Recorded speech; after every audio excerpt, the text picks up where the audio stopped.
Salut tout le monde! Allô tout le monde! C'est Amé et David de Otaku Manga Lounge et on est là pour vous présenter toutes les sorties manga de la semaine au Québec. Fidèle au poste.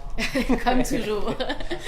Des très très belles sorties cette semaine. Moi je me suis éclatée. Ouais, pareil aussi, j'ai eu des appréhensions. J'étais comme, ouais, non, celui-là n'a pas l'air cool. Puis finalement, j'ai été vachement étonné de ce qui est sorti. C'était... Qui va hâte de vous présenter tout ça. Maison. Alors je me branche sur vos commentaires, ça sera pas bien long. Puis quand même, la première nouveauté de la semaine n'est pas un livre. La première nouveauté de la semaine... Attention, voilà vos commentaires. Salut tout le monde, bienvenue.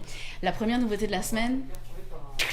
C'est nos casquettes Otaku qui sont arrivées, enfin. Voilà, elles sont très très cool. Alors tout le staff va en avoir. Puis bientôt elles seront à la vente pour vous aussi. Alors là je vais la remettre, puis mes cheveux vont être tout pourris dessous. On a voulu faire un effet un peu à la Sacha à la hache de Bourg-Palette avec le fameux genre retournement de Sinon on aurait pu faire... casquette. Mais bon, on s'entend que les casquettes dans le sens ça me va pas, fait qu'on va les laisser comme ça. Alors, bienvenue à tous ceux qui nous rejoignent. Trêve de plaisanterie. Commençons par vous présenter nos belles nouveautés de la semaine. Allons-y. Par quoi on commence? Oui, avec lui. Oui. Alors, c'est la fameuse lecture que je disais, j'étais pas trop tenté par la couverture. C'est comme Descend in Ice, mais j'étais comme, ah. Je vais vous montrer un peu à quoi ça ressemble en même temps. Ça allait probablement être un isekai un peu bateau, j'ai envie de dire. By the way, quand même, le titre c'est. Parce que bon, oui, non. Le titre c'est Far Away Paladin. Donc, tu peux poursuivre. C'est ça. Donc, je disais que j'avais un peu peur que ce soit un peu un isekai un peu bateau, dans le sens où ça l'est aussi un peu, mais j'ai trouvé vraiment les personnages vraiment beaucoup plus attachants que dans les isekai que j'ai lus auparavant, personnellement. Puis c'est la première fois que ça arrive, fait que une conversion en genre, j'ai l'impression, est en train de se passer. C'est basé... On n'est pas sur un isekai classique non plus. Non, c'est ça. C'est une approche vraiment totalement plus différente, un peu plus lente, je dirais même. Où il va être question, dans le fond, de notre héros qu'on voit sur la couverture, qui va se réveiller en fait dans la peau d'un bébé. Puis c'est lui le bébé en fait. Puis il se rend compte en fait tranquillement pas vite qu'il vit une réincarnation. D'où le principe du isekai, en fait il meurt, donc le héros meurt au début et se réincarne en lui-même finalement, mais dans un autre univers totalement différent. Dans cet univers là en fait il va être recueilli par trois démons en fait, donc une momie, un squeletton et un magicien un peu comme César Clown. Ouais, ça c'est une entité fantomatique, c'est ça. Et dans le fond, ces trois démons-là vont faire son éducation de A à Z. Donc on a l'éducation magique avec le fantôme, l'éducation... Qui est fâché? Il y a quelqu'un qui est fâché. Oui, mais non. Pourquoi t'es fâché pas quand sur tu les dis lives. ça? Voyons. Pas sur les lives, pas avec nous, voyons. Donc c'est ça, donc son enseignement magique avec le fantôme, son enseignement de la vie de tous les jours, si on peut dire, avec la momie, et son entraînement martial avec le squeletton pour le coup. Le truc c'est vachement intéressant parce qu'il y a tout un mystère qui plane en fait tout au long du tome 1 du moins, et c'est un mystère en fait que le héros ne connaît pas et que c'est pas mal ce qui m'a tenu en haleine du début à la fin, de savoir on veut savoir ce qui se passe, on veut savoir vraiment la vérité derrière tout ça, puis sans trop y amener en fait, plus on avance dans le tome, plus on a des indices par-ci par-là, puis plus on a l'imagination d'émettre des hypothèses sur le pourquoi du comment il a été recueilli. J'ai trouvé les personnages vraiment attachants, honnêtement. J'hésite encore à le mettre dans ma bibliothèque future, ça sent bien. dans le futur, mais j'ai hâte de lire le 2, honnêtement. Moi ce que j'ai trouvé c'est effectivement j'ai beaucoup aimé les personnages parce que le fait que ce soit un humain qui soit recueilli par des démons qui sont tous différents, c'est comme super convivial, il y a comme une espèce de bonheur, de vie, de joie de vivre dans leur famille. Ouais. C'est ça, c'est vraiment une famille, c'est vraiment cute. Puis ce que j'ai trouvé cool c'est que pratiquement tout le premier volume c'est une phase d'entraînement, puis ce que j'aime moi dans les shonen c'est la phase d'entraînement des personnages. Tu sais Hunter x Hunter là, tout l'entraînement là, pareil. Moi j'aime ça. Fait que là c'est comme un peu une espèce de gigantesque phase d'entraînement d'introduction finalement, et donc c'est quand même très très cool. Puis effectivement je suis assez d'accord avec David, les personnages, voilà, on les voit tous réunis ici, les personnages sont quand même très très bien trouvés, très bien construits et très attachants. Ça m'a fait penser un peu beaucoup à Overlord dans le style, au niveau des Ouais. monstres et des Oui, un entités peu. démoniaques. Oui. Puis ça me donne envie de lire le light novel en fait. C'est comme mon immersion a tellement été vraiment intense que j'ai vraiment envie de pousser ça. Oui, parce que c'est Malheureusement- une adaptation Oui, c'est ça. d'un light De novel la à la novel base. depuis Ouais. 2014-2015 je pense. Puis il y a pas mal de volumes encore une fois. Mais j'ai envie de creuser en fait. J'ai envie de découvrir l'œuvre principale puis d'en faire plus. Très cool. Fait que c'était notre première lecture de la semaine, donc c'est Faraway Paladin.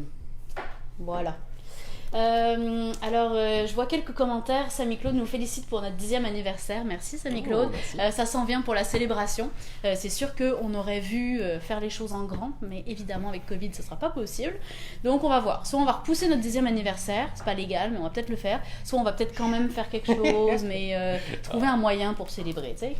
J'ai vu qu'il y avait un autre bonhomme fâché, je ne sais pas qui tu es, monsieur fâché, mais je comprends pas pourquoi t'es fâché, ça me fâche. Il faut pas être fâché, pas sur les lives. Pourquoi es-tu Voyons. fâché? Fais-toi savoir. Alors, n'hésitez pas à nous poser vos questions si vous voulez voir plus d'images, si vous avez des questions sur tel ou tel livre, si vous voulez qu'on parle si ça vous fait penser à des sujets que vous voulez qu'on aborde, il n'y a pas de problème. Bien sûr, on est là pour parler de nouveautés, mais n'hésitez pas à vous libérer et à nous parler. On peut rebondir, on peut papillonner ensemble, c'est ça On peut le principe. papillonner. Laissez pas David papillonner, on s'en sortira pas.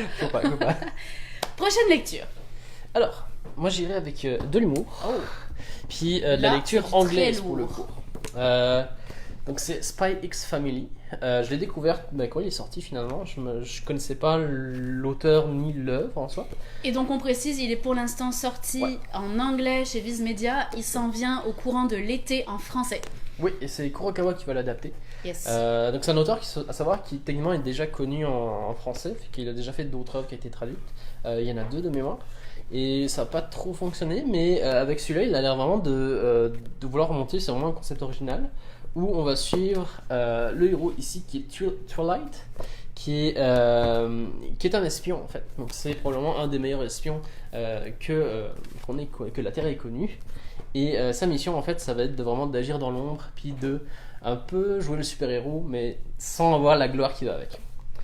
Le problème, c'est qu'on va découvrir que sa nouvelle mission. Oui, mettre je les vous images. montre les images. Sa nouvelle mission, ça va être de sauver un complot, de mettre fin à un complot ou un futur complot. Et pour le coup, il va devoir se mettre dans la peau d'un père de famille. Fait qu'il va directement aller à l'orphelinat le plus proche et il va essayer d'adopter plutôt une jeune demoiselle qui s'avère avoir un pouvoir assez particulier puisqu'elle est télépathe. Oh. Fait que le problème, c'est que Il est mal barré. il est assez mal barré, mais il le sait pas dans un premier temps. Puis t'as vraiment le côté où t'as le papa qui dit des choses à sa fille et ce qu'il pense en même temps, mais que la fille arrive à comprendre. Fait que la petite demoiselle s'adapte en fait à ça, puisqu'elle veut vraiment, c'est une famille qui l'accepte en fait. Fait que elle est adorable, super cute, super mignonne. J'ai littéralement craqué. Elle est juste trop cute. Honnêtement, je pense que ça donne vraiment une grosse plus-value à l'œuvre. C'est adorable. Et pour le coup, dans le fond, on va avancer dans l'histoire, puis il va s'attacher évidemment, ce qui va potentiellement compromettre sa mission. Et on lui dit que pour adopter la gamine, puis pour faire croire à son personnage, il va falloir qu'il se marie. C'est qu'il va se retrouver avec une femme et un enfant qui n'ont pas été vraiment choisis pour le bien de sa mission. Le truc, c'est que Superbe image. Voilà. le dessin est super cool. Le truc, c'est que la gamine est télépathe, le gars, c'est un espion. C'est vraiment un espion de James Bond, mais niveau supérieur. Et la femme qu'il va choisir, c'est une tueuse à gages. Fait que ça en fait une famille vraiment des plus incongrues, puis vraiment exceptionnelle, où chacun essaie de cacher un peu son pouvoir, sa particularité. Mais on va voir que très vite, ils n'y vont pas y arriver. Voilà. Et ça va donner des situations assez cocasses. Donc télépathe, assassin, spy. Voilà. Donc si je comprends... Alors moi je l'ai pas encore lu parce que j'attendais la sortie française, j'avais la flemme de lire en anglais. Donc tu as bien fait de le lire. J'ai accroché. Mais si j'ai bien compris, c'est donc un croisement entre Léon le professionnel, Mr. and Mrs. Smith et Assassination Classroom dans le style un petit peu de... Ouais, c'est ça. un peu C'est un peu un croisement entre les trois. Puis on voit justement que la gamine est comme. Elle découvre en fait que son papa et son nouveau papa est espion, mais en lisant ses pensées pour le coup. Et oui. Puis qu'elle capote en fait Et que sur c'est tout elle ce qui sait tout espionnage. ce qui se passe Ah en oui, fait. oui, Et qu'il y a comme plein de quiproquos, il y a comme plein de situations gênantes et il y a juste la petite qui comprend tout. C'est malade. Mais même ça à un autre niveau où comme elle va carrément vouloir en devenir une, puis elle va utiliser ses Une gadgets. espionne ou une assassine? Une espionne, Une espionne. dans un premier temps. Puis elle va utiliser les gadgets de son père, notamment le téléphone qui permet de crypter les trucs, machin, pour envoyer des messages. Alors qu'il ne fallait pas à ce moment-là. Tu sais, la première chose qu'elle demande quand ils vont faire l'épicerie, c'est un 9 mm avec un silencieux, tu sais. Bah oui, dans toutes les épiceries, ça se trouve, c'est normal. C'est la base. Exact. Fait que non, c'est une belle petite lecture que j'aime. Et puis c'est sûr que je la prends quand ça sort en français. Là. Très très cool. Alors donc c'est Spy X Family, le gros succès du moment au Japon, qui s'en vient très très bientôt en français, qui est déjà disponible en anglais pour ceux qui lisent en anglais. On a un petit commentaire de Louis-Adrien qui revient sur mon truc des entraînements, qui dit habituellement dans les shonen, les arcs dans les entraînements durent quelques tomes, mais en ce moment il a constaté que c'était en train de réduire, puis que maintenant c'était plutôt 1 ou 2 chapitres dans les shonen récents, donc comme si la phase d'entraînement intéressait moins les gens aujourd'hui. C'est un truc qui revient souvent dans l'isekai où comme tu as beaucoup de... tu découvres que le héros a déjà eu sa phase d'entraînement. Puis que le héros est super fort en fait de base. On peut retrouver ce genre dans Remonster par exemple. C'est vrai que c'est plus à la mode. Overlord aussi, exactement. Puis là en fait c'est un entraînement qui s'étale vraiment sur toute son adolescence et son enfance. Où on le voit lire respectivement à 7 ans, 13 ans, 14 ans et à 15 ans où il devient un homme techniquement dans son univers. Finalement très encore une fois. Puis, merci Louis-Adrien pour ce commentaire. Et qui ajoute qu'il a hâte que Spy X Family arrive. Oui. Ok. Allez, on continue par... La chasse au dragon. Allez, la chasse au dragon. Je te laisse en parler pour le coup. Donc Drifting Dragons, très attendu aussi. Un très très beau manga avec, comme vous voyez, un très très beau cover également. Alors Drifting Dragons, c'est un peu un croisement entre Glouton et Dragon et Nausicaa. Avec... En fait, on suit une gang de chasseurs de dragons. C'est dans un univers un peu steampunk, si vous voulez, mais qui se passe pratiquement entièrement au-dessus des nuages, dans le ciel. Et donc, tous ces chasseurs de dragons voguent dans un grand ballon gonflable, comme ceci, vraiment comme à l'époque steampunk. Donc, vont essayer de chasser des dragons pour vendre la viande et vendre la graisse de dragon. Donc, c'est vraiment une business. C'est difficile de savoir où ça va s'en aller par la suite en lisant juste le tome 1, c'est assez mystérieux, c'est ça que j'ai trouvé intéressant, ça pourrait vraiment prendre plein de pistes différentes et ça c'est cool. Ce qui est le fun, donc comme je disais, c'est un croisement entre Nausicaa puis Glouton et Dragon. Pourquoi ? Nausicaa pour l'univers, clairement, tu regardes ça puis les personnages pourraient faire partie de Nausicaa. À mon avis, selon moi, c'est clairement inspiré, ne serait-ce qu'au niveau des armes, des vêtements, des casques. Oui. On voit clairement que l'auteur selon moi, encore une fois, a vraiment été inspiré par le film. C'est certain. On retrouve d'autres inspirations, mais Nausicaa est clairement la plus marquée. Et puis pourquoi Glouton et Dragon, qui est un truc un peu moins connu, mais qu'on aime beaucoup ici. Glouton et Dragon, c'est une parodie de Donjons et Dragons avec une gang de combattants qui cherchent des créatures mythiques pour les cuisiner. Et en fait, ce qui se passe là, c'est qu'à chaque fois qu'ils attrapent un dragon, ils essaient des nouvelles recettes. Donc là, voilà, il y a le steak de dragon. À un moment, ils font un ragoût de queue de dragon. C'est les genres de manga qui donnent faim, en fait. Ah, mais vraiment, c'est comme... Il y a des superbes images, comme celle-ci, par exemple, qui est malade. Que les dragons peuvent vraiment prendre plusieurs formes. C'est dessiné d'une manière super poétique et en même temps il y a beaucoup d'action. Voilà, je cherche voilà. Après ça ils te mettent la recette. Donc le sandwich au steak de queue de dragon, vous pouvez le refaire à la maison bien entendu. Sans problème. Demandez à Ricardo s'il peut vous aider. Non, une très très belle découverte Drifting Dragons. On l'attendait depuis longtemps puis j'ai pas été déçue. L'univers m'a vraiment fait beaucoup penser à Skywars, la réédition du mangaka qui fait Renjo Desperado, pour le coup. Oui. C'est aussi avec ce côté un peu où tout se passe dans les airs, comme le fait d'explorer le ciel, en fait, c'est vraiment quelque chose d'incroyable, aussi incroyable que des marins qui partent en mer sur cette territoire inconnu, si on peut dire ça. Tout à fait. Il y a juste un truc, si vous êtes végétarien, Ne lisez pas ça. Parce qu'en fait, ils ont quand même aucune pitié. Ah C'est ouais. comme, tu sais, en fait, dans les films de Ghibli, parce que ça fait vraiment penser à Ghibli, il y a quand même toujours un côté très écologique, un côté, il faut prendre soin de la nature, prendre soin des animaux. Mais alors là, ils en ont strictement rien à faire. Ça, Mais alors complètement. Ils sont comme, waouh, on va aller buter du dragon. C'est comme... Ils en ont rien à faire, mais alors complètement. Puis ils aiment ça les faire souffrir. Enfin, il y a la gang de ceux qui aiment les faire souffrir, puis les autres qui veulent les tuer rapidement. Mais voilà. Fait que c'est. Si vous voulez sauver les dragons, c'est pas le manga pour vous. Alors c'était Drifting Dragons. Et voilà. Très très beau. Quel est notre prochain manga? On va garder les meilleurs pour la fin. Ah, attends, on a une question. Sophia nous demande, je viens de joindre le live, est-ce que quelqu'un peut me dire s'ils ont cité Chainsaw Man? Pas encore, mais ça sent bien. On vient de dire qu'on garde les meilleurs on pour garde la le meilleur pour la fin à chaque fois. fin. Pourquoi pas parler de la... Et excuse-moi David, Une autre question. J'ai Samy Claude qui nous demande ce qui caractérise un isekai. Intéressant Isekai, comme question. en gros, c'est, je dirais, un renouveau du genre shonen, mais avec une sauce un peu différente dans le sens où on va toujours avoir ce côté où le héros avait une vie antérieure, il meurt ou se réincarne en fait dans un autre univers, un autre truc qui fait que le héros et le lecteur découvrent ce nouvel univers. Fait qu'on a du Re:Zero, on a du fantasy. Fantasy Lazy Life. Fantasy Lazy Bah, Life. le classique c'est SAO. Exactement. C'est un peu exactement. lui qui a parti la vague. Puis en général, c'est des adaptations de light novel. Très C'est souvent, que, effectivement. c'est une thématique qui est très souvent reproduite dans les light novels en fait. On avait fait une petite chronique concernant la production, comment ça se passait, qui en gros Ouais. ça part du light novel, après ça va sur une adaptation animée potentiellement, puis après ça va sur une adaptation manga en fait, donc qui permet de mettre en avant des nouveaux mangaka, des nouveaux talents pour le coup. Une production qui est super cool en fait dans le sens de promouvoir les nouveaux mangaka, puis les nouveaux qui permettent de les lancer sur la voie professionnelle. Et puis souvent c'est des jeunes mangaka, et donc souvent ils vont dessiner, il va y avoir un scénariste, un dessinateur, puis même un character designer. Ouais, Souvent carrément. c'est vraiment une équipe plutôt qu'un mangaka qui fait... je pense qu'il y a des gens qui osent pas rentrer. Vous pouvez rentrer. Ils nous voient en live, puis ils osent pas. On est en live, mais vous pouvez rentrer. Hello. Pareil. Si vous dites bonjour, on vous entendra sur Facebook.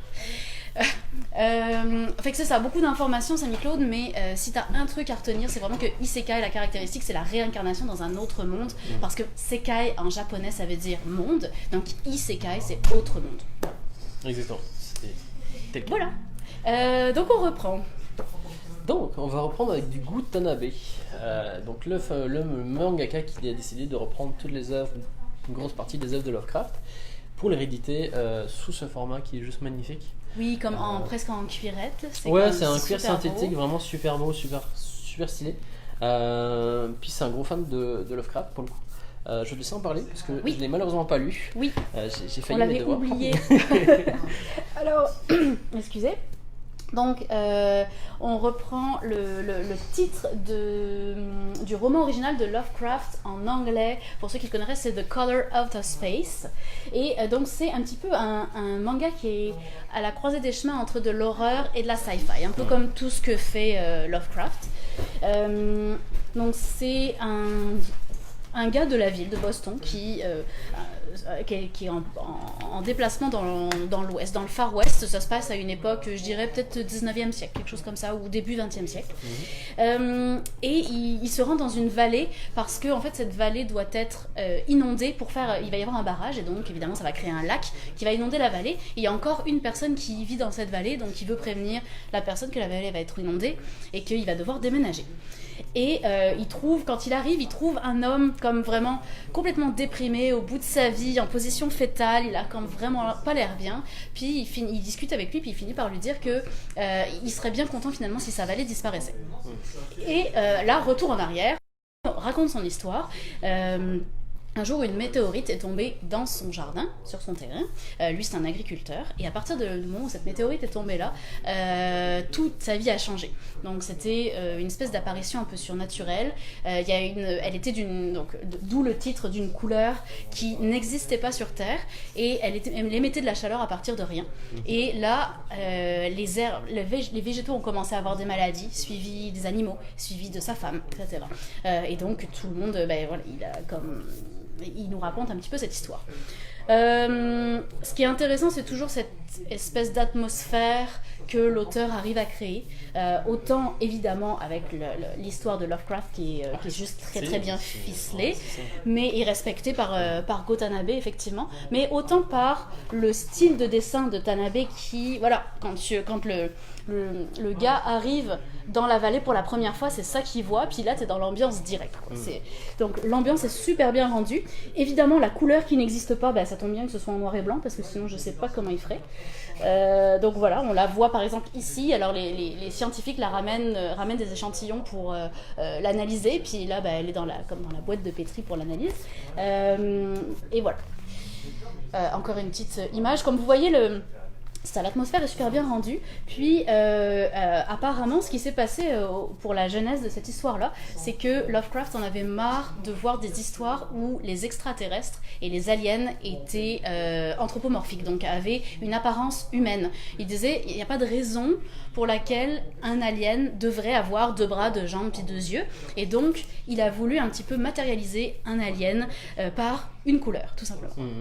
Donc super belle adaptation. J'ai pas lu le roman original, attention, mais très très bon. On est tout de suite plongé dans l'ambiance. Et puis il y a un côté horrifique qui est quand même assez présent, mais pas forcément horreur gore, mais horreur ambiance très tendue. Malaisante même, je dirais.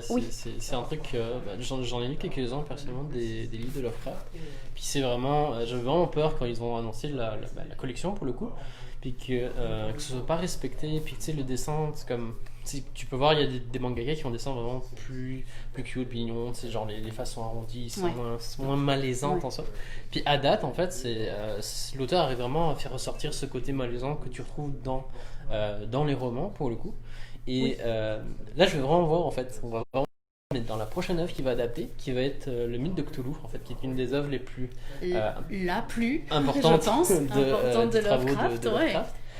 Ouais. Sachant que Cthulhu, en fait, dans les romans, n'est jamais vraiment confirmé comme quoi il existe. En fait. Donc il est suggéré encore et encore, comme quoi il y a un culte, il y a des cultistes, il y a des fanatiques.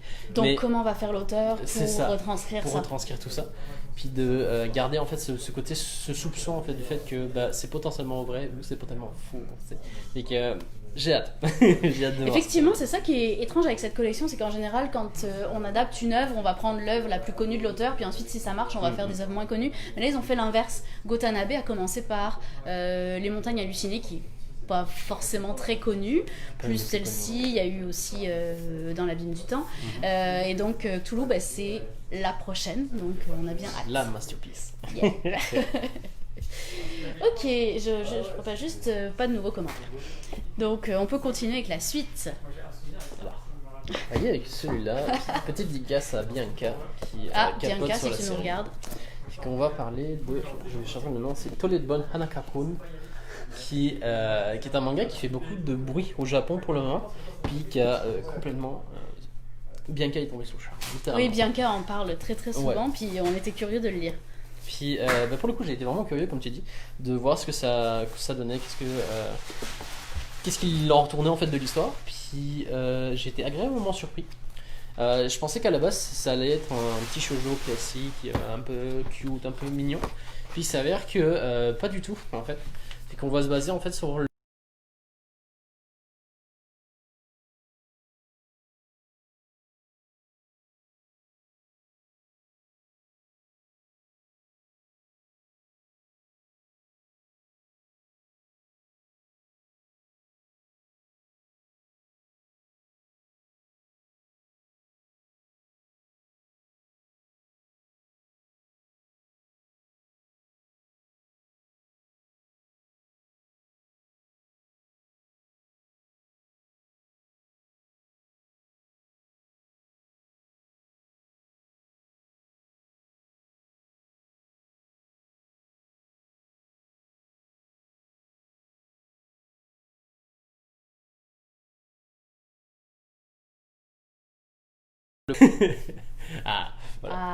Voilà, vous êtes revenus. Puis ça, c'est qu'on va suivre l'histoire d'une jeune demoiselle qui a un problème en fait dans la vie. C'est qu'elle est très timide, très réservée sur elle-même, très renfermée, puis elle n'ose pas vraiment avouer ses sentiments. Elle a des problèmes avec ça en fait dans sa vie de tous les jours. Et elle s'est fait dire par des camarades de classe que si elle va dans les toilettes de filles à telle porte de la toilette, en fait, si elle frappe 3 fois, puis elle appelle Anaka-kun 3 fois, celui-ci va apparaître. Ce qui va vraiment se passer pour le coup. Puis on va voir en fait qu'il y a une amitié qui va se lier le fantôme et la jeune demoiselle. Puis on va voir en fait toutes les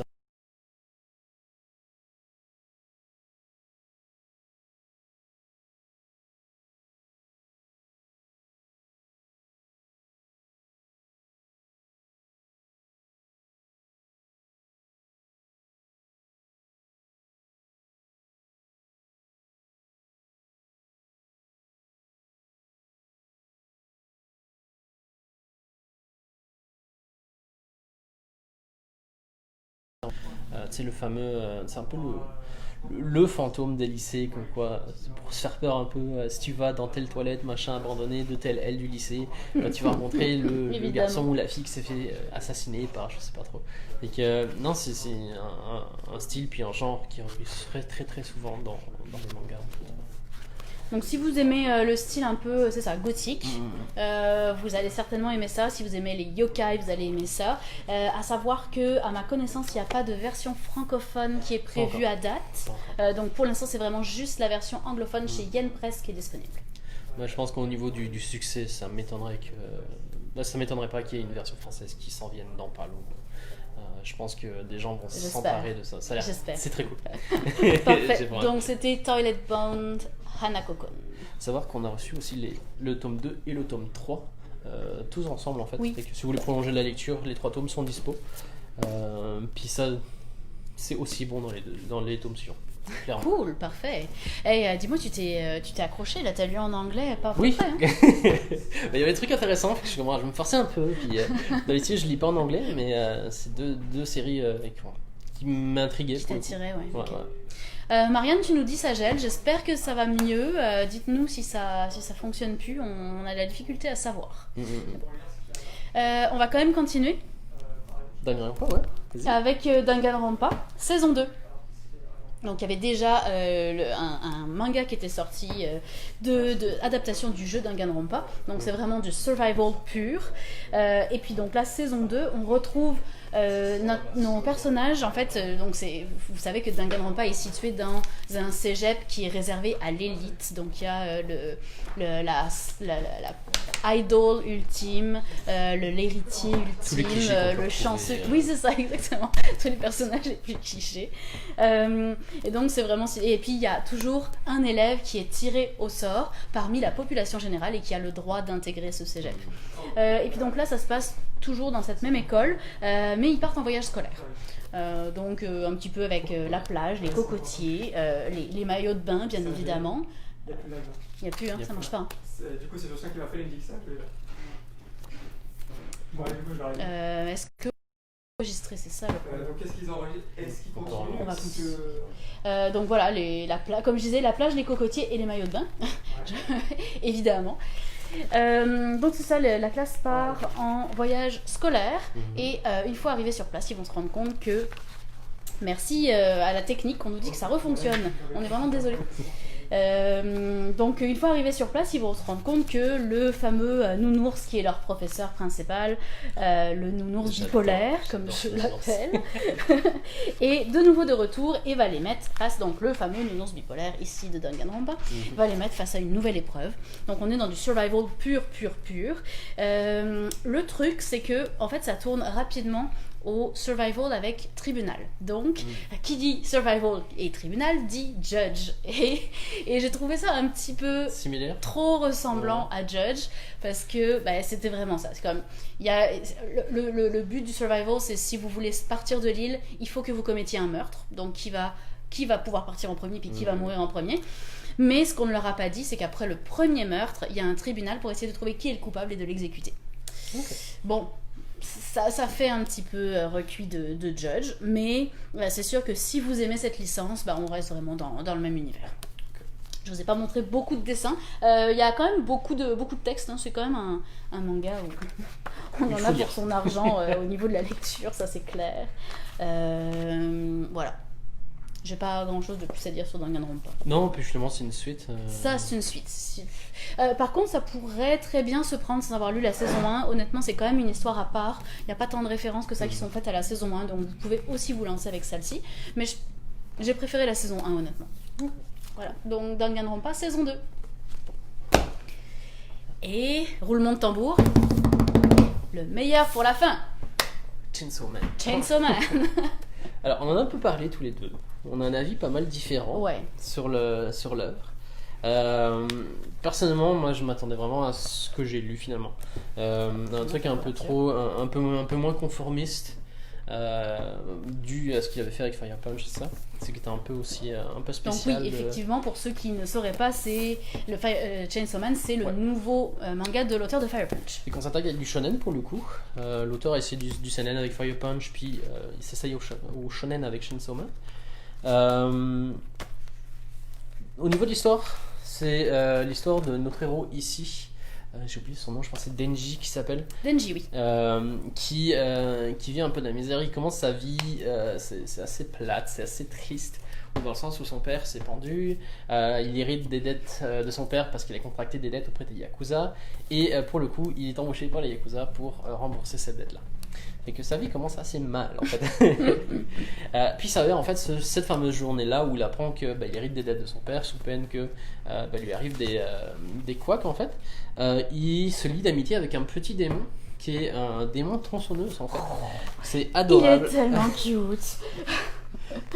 Il est tellement adorable ce démon là. C'est celui-là là, vraiment ici. Lui là, il est juste adorable. Ça fait penser au petit cochon dans oui, dans Seven Deadly Sins, on le voit sur la petite le revers du cover en couleur. D'ailleurs, il est rose comme un cochon et son nez c'est une chainsaw. C'est adorable. Puis ça veut dire que ce fameux contrat avec les Yakuza finalement, il se lie avec ce démon puis il s'engage pour devenir un Demon Hunter, je pense, où il va chasser les démons qui pauvent un peu partout dans le Japon pour éponger ses dettes. Donc il tue les démons, les Yakuza récupèrent la prime, les vend pour lui, puis il éponge sa dette un peu comme ça.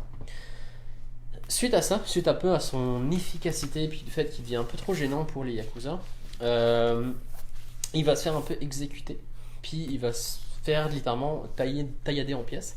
Puis au moment où ils se retrouvent tous les deux tués en pièces, ils vont fusionner ensemble, puis notre héros va devenir un homme mi-homme, mi-démon pour le coup, et il va être capable en fait de se transformer dans ce démon-là, comme sur la couverture, où il va être capable de faire sortir des lames de tronçonneuse de ses bras et de sa tête. Alors, petite particularité, je pense que c'est vraiment un gros kiff de l'auteur, puisque la première chose qu'il met en deuxième de couverture, c'est « J'aime les tronçonneuses ». Rien d'autre, rien de moins. C'est juste ça que je voulais vous dire. Ouais. Donc c'est très très cool. C'est un peu comme Jujutsu Kaisen en fait, où il va rembarquer, il va se faire repérer par une agence de chasseurs de démons, où c'est vraiment leur job à eux, puis il va dire bon écoute, t'as deux choix, soit étant donné que t'es un démon, moi je te tue là, puis ça s'arrête là, soit tu embarques dans notre équipe spéciale qu'on essaie de mettre au point pour justement te rendre utile. Puis ça jusqu'à ce que tu meurs, tout simplement. Puis maintenant il va faire l'expérience de la vie, du confort, du luxe et tout ça. Et il va être pendant moins de 24 heures. Ouais. Puis de mission en mission en fait, il va être accompagné de plusieurs binômes. Puis il va essayer de se faire sa nouvelle vie. Personnellement, j'ai vraiment aimé. C'est pas un truc qu'il faut mettre dans les mains de tout le monde. C'est ultra violent. Ouais, c'est. Comme. Pour moi, c'est un seinen avec les codes shonen. C'est ça le problème. Oui, effectivement, c'est très bien dit. C'est un seinen avec les codes du shonen. Puis non, ça j'ai vraiment aimé la lecture. Je m'attendais vraiment pas à autre chose que ça de la part de l'auteur. Pour avoir lu Fire Punch avant, c'est comme ça a été un truc complètement barge un peu, qui sort des codes et tout ça, fait que perso je suis pas déçu. Ok. Moi ça m'a pas mal fait penser à Black Torch dans le style, en plus violent par contre, et en plus what the fuck. C'est que c'est un manga que je pourrais vraiment classer dans la même collection que les WTF. Parce que effectivement, je veux dire, un gars avec une tête de chainsaw, c'est comme où est-ce que t'as pigé ton idée quoi. Donc il y a de l'action, ça bouge, C'est assez sérieux pour un shonen, il n'y a pas vraiment de... Justement, ça rejoint un peu le Kone Seinen aussi, il n'y a pas vraiment d'humour ou quoi que ce soit. Il y a un petit côté romantique parce que le gars va tomber amoureux pour la première fois, c'est mignon. Fait que c'était quand même une lecture agréable, effectivement. C'est pas forcément, moi, mon style personnel, mais il n'empêche que c'est quand même bien fait. Fait que j'ai essayé de vous montrer des images violentes, mais pas trop, parce que je ne sais pas qui est derrière. Je viens de tomber sur une qui est comme absolument merveilleuse. C'est ça, ça ressemble pas du tout à Fire Punch. Non, même si vous avez aimé Fire Punch, ça veut pas dire que vous allez aimer, ça veut pas dire que vous allez pas aimer non plus. C'est vraiment deux choses très très différentes. Comme j'ai dit, pour moi, ça ressemble plus à Black Torch qu'à Fire Punch, définitivement. Avec le côté anticonformiste, justement. Dans le côté scénario, maintenant que j'y pense, ça fait beaucoup penser à Jagan. Dans ce côté un peu déjanté, dans le sens où comme ça se prend vraiment pas au sérieux. Oui, tout à fait, Jagan, je suis d'accord. Tu suis en fait un peu les extrêmes des différents personnages et tout ça. Fait que... Oui, complètement. Et que c'est ça. De toute façon, on le voit au cover. Hein, je veux dire, c'est un gars avec une tête de chainsaw qui défonce des démons avec du sang vert. Tu sais que ça va pas être classique. Si vous voulez votre dose d'hémoglobine. C'est ça. D'ailleurs, Louis-Adrien nous faisait un commentaire, il disait de plus en plus, quand tu continues dans la série, ça devient de moins en moins conformiste. Donc c'est quand même prometteur pour la suite. Ok, moi je sais que c'est une série qui va très certainement rejoindre ma collection personnelle. Je vais probablement l'acheter ce soir. Je ne doute. C'est clairement mon genre de truc. Fait que voilà, un petit peu moins de nouveautés cette semaine. C'était un peu plus calme de notre côté. Ouais. Donc on espère que vous avez apprécié. David, quel est ton préféré de la semaine ? Oh là là, j'irais Spy X Family. Spy X Family pour toi ? Ouais, ça a été clairement mon coup de cœur. Ok. Je m'attendais à un truc vraiment sympa, mais sans plus. Puis j'ai craqué pour la gamine qui est juste adorable, qui fait des moves. Puis je pense que je peux vous montrer un moment où comme le héros en fait tombe d'épuisement parce que genre il y a une suite d'événements qui se passent. Et la demoiselle décide juste tout simplement de se lever dans ses bras. Je trouve ça adorable. Je suis comme c'est pas possible. Puis bon, c'est un parfait mix entre le côté humoristique, le côté action, puis le côté vraiment très cute de la petite fille. Fait que, ouais. Cool.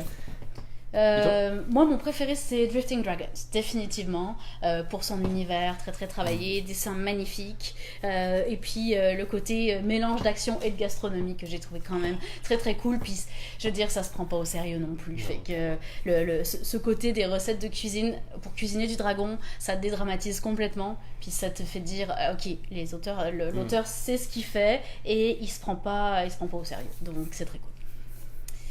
Cool, mais voilà qui conclut un peu le sortie de cette semaine, pour le coup. Oui, et qu'on se retrouve, quand on se retrouve dimanche pour un live à midi, et puis sinon à partir de la semaine prochaine.